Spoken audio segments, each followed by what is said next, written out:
கிளாஸில் நம்ம operation ரிசர்ச்சில் network analysis பார்க்க போகிறோம். இந்த நெட்வொர்க் அனலைசிஸில் கிரிட்டிக்கல் பாத் பார்க்க போகிறோம், டோட்டல் பிளாட் பார்க்க போகிறோம், சிபிஎம் பார்க்க போகிறோம், கிரிட்டிக்கல் பாத் மெத்தட் அப்படின்னு பார்க்க போகிறோம், நெட்வொர்க்கோட டயக்ராம் பார்க்க போகிறோம்.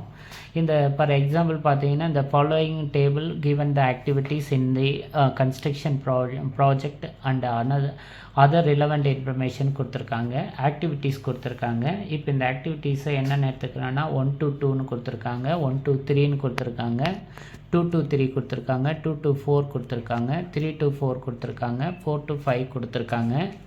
டியூரேஷன் பார்த்தீங்கன்னா 20, 25, 10, 12, 6, 10 கொடுத்துருக்காங்க. இதில் draw the network of the project கொடுத்துருக்காங்க. அப்படின்னா நெட்வொர்க்குடைய அந்த டயக்ராம் ஃபாலோ பண்ணோம். செகண்ட் வந்து கிரிட்டிக்கல் பாத் கேட்டிருக்காங்க. தேர்டு வந்து total float for the each activities, ஒவ்வொரு ஆக்டிவிட்டீஸ்க்கும் அந்த டோட்டல் டிஎஃப் கண்டுபிடிக்க சொல்கிறாங்க. இப்போ நெட்வொர்க் அப்படிங்கும்போது பார்த்தீங்கன்னா ஆக்டிவிட்டீஸில் 1லேருந்து ஸ்டார்ட் பண்ணுறவங்க. அப்போ 1 இதை 1லேருந்து 2க்கு நம்ம டயக்ராமை கொண்டு போனோம். 1லேருந்து 2க்கு கொண்டு போயிட்டேன். இதனுடைய டியூரேஷன் பார்த்தீங்கன்னா டேஸில் கொடுத்துருக்கான், 20 டேஸ் கொடுத்துருக்காங்க. 1லேருந்து 2க்கான டியூரேஷன் வந்து 20 டேஸ்ன்னு கொடுத்துருக்காங்க. அடுத்து 1லேருந்து 3 கொடுத்துருக்காங்க, 1லேருந்து 3 கொடுத்துருக்காங்க. இதனுடைய டேஸ் வந்தீங்கன்னா 25 டேஸ் கொடுத்துருக்காங்க. அடுத்து பார்த்தீங்கன்னா 2லேருந்து 3 கொடுத்துருக்காங்க, 2லேருந்து 3 கொடுத்துருக்காங்க. இதனுடைய டேஸ் வந்து 10ன்னு கொடுத்துருக்காங்க. அடுத்து 2லேருந்து 4 கொண்டு போகிறாங்க, 2லேருந்து 4. இதனுடைய டியூரேஷன் வந்து 2லேருந்து 4 12 டேஸு. அடுத்து 3லேருந்து 4 பார்த்தீங்கன்னா 6 டேஸ் கொடுத்துருக்காங்க. அடுத்து 4லேருந்து 5 இதனுடைய டியூரேஷன் வந்து 10 டேஸ் கொடுத்துருக்காங்க. இதுதான் வந்து draw the network for the project. இதுதான் நெட்வொர்க்கோட டயக்ராம் ப்ராஜெக்ட். நம்ம இந்த சம்முக்கு சால்வ் பண்ணிட்டோம். இப்போ இது ஃபஸ்ட்டு கொஸ்டின். செகண்ட் வந்து இப்போ என்ன கேட்டிருக்காங்க அப்படின்னா critical path, CPM critical path method அப்படின்னு சொல்கிறோம். கிரிட்டிக்கல் பாத்து, இந்த ப்ராஜெக்டோட கிரிட்டிக்கல் பாத்து அப்படின்னா ஒன்றும் இல்லைங்க, நாம் இந்த 1லேருந்து 5க்கு எந்தெந்த வேவில் நம்ம போக போகிறோம். ஃபார் எக்ஸாம்பிள் 1லேருந்து 2க்கு வந்துடலாம், 2லேருந்து 4க்கு வந்துடலாம், 4லேருந்து 5க்கு வந்தால் அந்த ப்ராஜெக்ட் கம்ப்ளீட் ஆகிடும், எண்ட் ஆகிடும். இது ஒரு வே. செகண்ட் வே பார்த்தீங்கன்னா 1லேருந்து 2க்கு போயிட்டோம், 2லேருந்து 3க்கு வந்துட்டோம், 3லேருந்து 4, 4லேருந்து 5க்கு வந்துட்டோம். இது செகண்ட் வே. தேர்டு பார்த்தீங்கன்னா 1லேருந்து 3, 3லேருந்து 4, 4லேருந்து 5. இது 3 வழி தான் கரெக்டு. இதில் தப்பாக ஸ்டூடெண்ட் என்ன பண்ணுவாங்கன்னா 1லேருந்து 3க்கு போயிட்டு 3லேருந்து 2க்கு போய் 2லேருந்து 4 அப்படிலாம் வரக்கூடாது. 1லேருந்து 2 அப்படின்னா அசெண்டிங் ஆர்டரில் தான் இருக்கணும். அப்போ ஃபஸ்ட்டு வே நான் கண்டுபிடிக்கிறேன். ஃபஸ்ட்டு வேன்னு பார்த்தீங்கன்னா 1லேருந்து 2, 2லேருந்து 4, 4லேருந்து 5. இப்போ இந்த இடைப்பட்ட டேஸில் 1, 2, 4, 5ல் எவ்வளோ டேஸ் ஆகிருக்குன்னு பார்க்கணும். அப்போ 1லேருந்து 2க்கு போகும்போது 20 டேஸ் ஆகுது. 2லேருந்து 4க்கு வரும்போது 12 டேஸ் வருது. 4லேருந்து 5க்கு வரும்போது 10 டேஸ் வருது. இதை நீங்கள் டோட்டல் பண்ணோம். அப்போ 10, 32, 42 டேஸ் ஆகும். அப்போ இந்த வேவை ஃபாலோ பண்ணால் 42 டேஸ். 1, 2, 4, 5. அடுத்து செகண்டுக்கு வரேன். 1லேருந்து 3க்கு போகிறேன், 3லேருந்து 4க்கு போகிறேன், 4லேருந்து 5க்கு போயிட்டேன். இதனுடைய டேஸ் பார்த்தீங்கன்னா 25 டேஸு ப்ளஸ் 6 டேஸு ப்ளஸ் 10. இப்போ பார்த்தீங்க அப்படின்னா 25, 6, 31, 31, 10னா 41 வந்துடும். 25, 31, 41 நாள் வந்துடும்.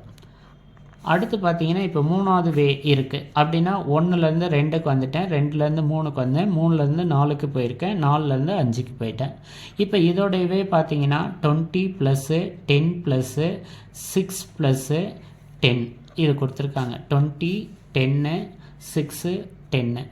அப்போ பார்த்தீங்கன்னா 30, 40, 46.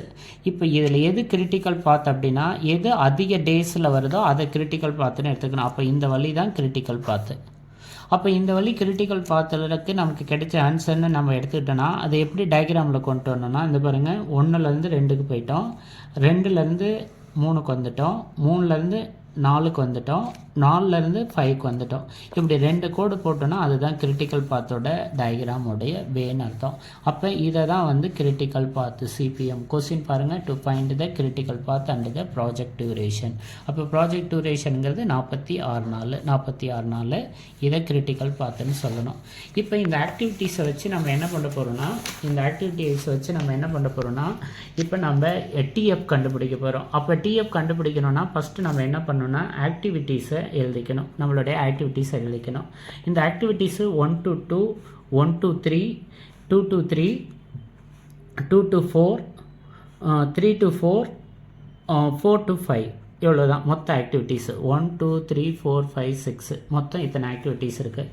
இந்த ஆக்டிவிட்டீஸோட டேஸ் எழுதிக்கணும். டேஸ் தான் நம்ம டியூரேஷன் எழுதிக்கோம். டேஸை தான் நம்ம என்னென்னு எழுதிக்கோம், டியூரேஷன் எழுதிக்கோம். 1 to 2ஓட டியூரேஷன் வந்து 20 days. 1 to 3ஓடது 25 days. 2 to 3ஓடது 10 days. 2 to 4ஓடது 12 days. 3 to 4ஓடது 6 days. 4 to 5ஓடது 10 days. இப்போ இந்த டியூரேஷன் எழுதிட்டோம். இதில் எர்லியஸ்ட் ஸ்டார்டிங் டைம்னு நான் எழுதுகிறேன்.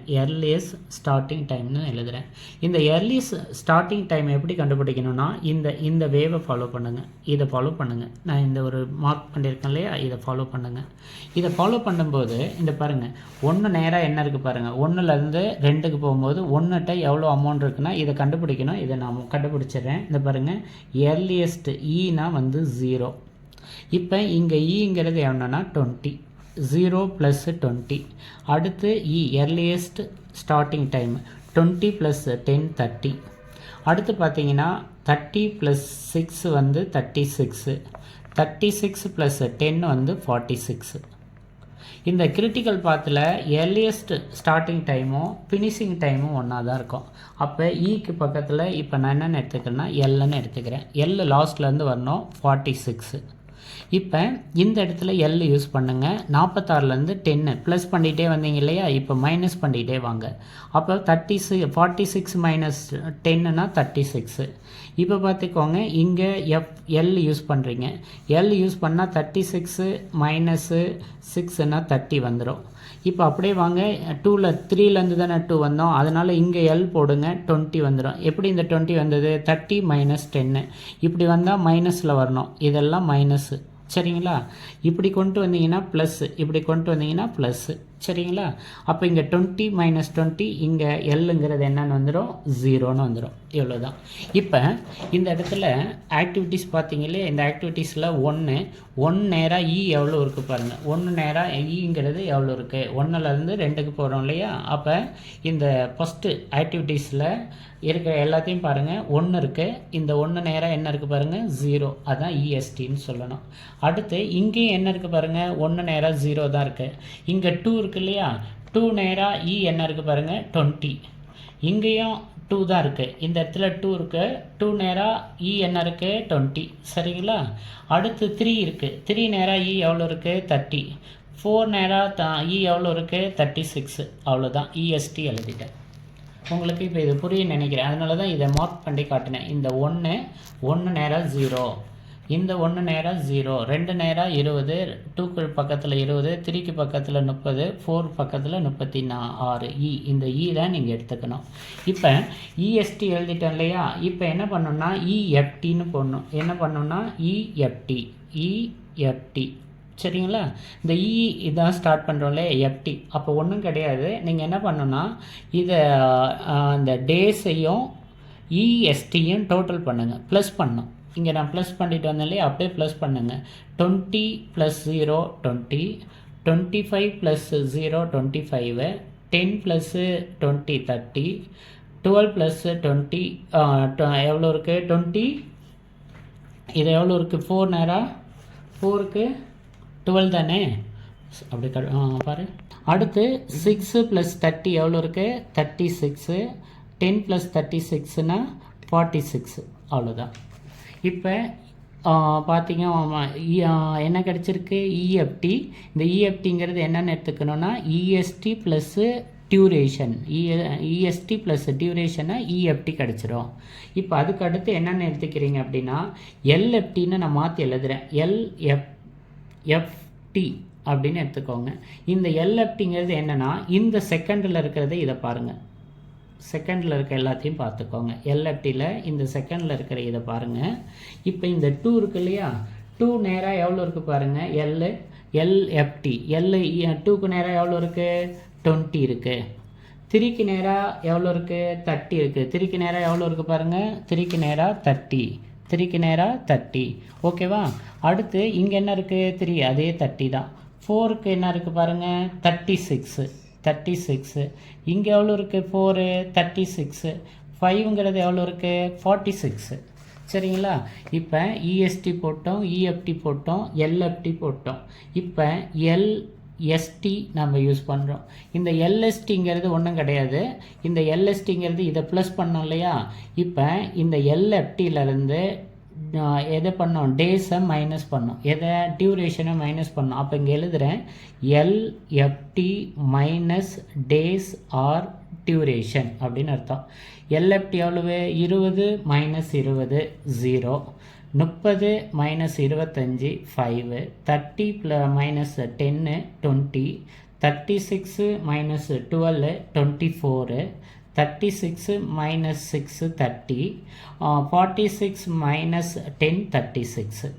இப்போ டோட்டல் டிஎஃப் கண்டுபிடிக்க போகிறோம். இந்த டிஎஃப் கண்டுபிடிக்கும் போது நமக்கு 2 ஆன்சர் கிடைச்சது இல்லையா, இந்த LFT minus days, EFT plus டேஸ்னு வந்தது இல்லையா, அதை ரெண்டையும் எடுத்துக்கோங்க. அப்போ என்னென்னு எழுதணும், இஎஃப்டி மைனஸ் எல்எஸ்டி அப்படின்னு எடுத்துக்கோங்க. 0 மைனஸ் 0, சரிங்களா?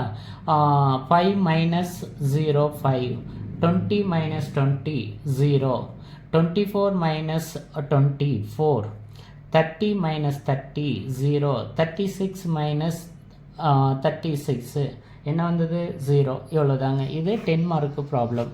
பிகாம் ஸ்டூடெண்ட்டுக்கு இதை 10 மார்க்கில் கேட்பாங்க. ஓகேவா? Thank you student. நெக்ஸ்ட் கிளாஸில் பார்க்கலாம்.